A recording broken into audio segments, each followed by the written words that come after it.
ದೇವೇಗೌಡರ ಪತ್ನಿ ಚೆನ್ನಮ್ಮ ನಿಧನ. ಬೆಂಗಳೂರಿಂದ ಹೊಳೆನರಸೀಪುರಕ್ಕೆ ಅಂತಿಮ ಯಾತ್ರೆ. ವಿಶೇಷ ತೆರೆದ ವಾಹನದಲ್ಲಿ ಪ್ರಯಾಣ. ಕುಣಿಗಲ್ನಲ್ಲಿ ಕಿಕ್ಕಿರಿದು ಸೇರಿದ ಜನ. ಮರೂರು ಸೋಲೂರಿನಲ್ಲೂ ಅಪಾರ ಜನಸ್ತೋಮ. ನೆಲಮಂಗಲದಲ್ಲೂ ಸಾವಿರಾರು ಜನರಿಂದ ಅಂತಿಮ ನಮನ. ಪತ್ನಿಯ ಅಗಲಿಕೆಯಿಂದ ಕುಗ್ಗಿದ ದೇವೇಗೌಡರು. ಶ್ರದ್ಧಾಂಜಲಿ ವಾಹನದ ಹಿಂದೆಯೇ ಕಾರಲ್ಲಿ ಪ್ರಯಾಣ. ಮಾಜಿ ಪ್ರಧಾನಿ ಸ್ಥಿತಿ ಕಂಡು ಮರುಗಿದ ಜನ. ದೇವೇಗೌಡರಿಗೆ ರಾಷ್ಟ್ರೀಯ ನಾಯಕರ ಸಾಂತ್ವನ. ಮೋದಿ, ಖರ್ಗೆ, ಶಾ ಸೇರಿದಂತೆ ಹಲವರ ಕರೆ. ಫಾರೂಕ್ ಅಬ್ದುಲ್ಲಾರಿಂದಲೂ ಫೋನ್. ರೇವಣ್ಣ ನಿವಾಸದಲ್ಲಿ ಸಾರ್ವಜನಿಕ ದರ್ಶನಕ್ಕೆ ವ್ಯವಸ್ಥೆ.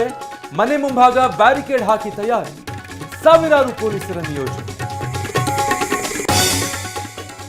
ವಿಧಾನಸೌಧದಲ್ಲಿ ಸಿಎಂ ಡಿಕೆಶಿ ನೇತೃತ್ವದಲ್ಲಿ ಸಂಪುಟ ಸಭೆ.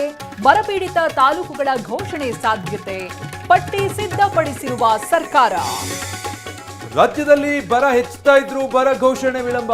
ಇದು ರಿಯಲ್ ಎಸ್ಟೇಟ್ ಸರ್ಕಾರ. ಜಾಲತಾಣದಲ್ಲಿ ಪೋಸ್ಟ್ ಮಾಡಿ ಬಿಜೆಪಿ ಆಕ್ರೋಶ.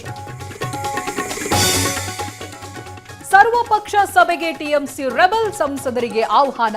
ಸಭಾತ್ಯಾಗ ಮಾಡಿ ವಾಪಸ್ ಬಂದ ವಿಪಕ್ಷಗಳು. ಸಂಸತ್ ಅಧಿವೇಶನಕ್ಕೆ ಮುನ್ನ ಹೈ ಡ್ರಾಮಾ.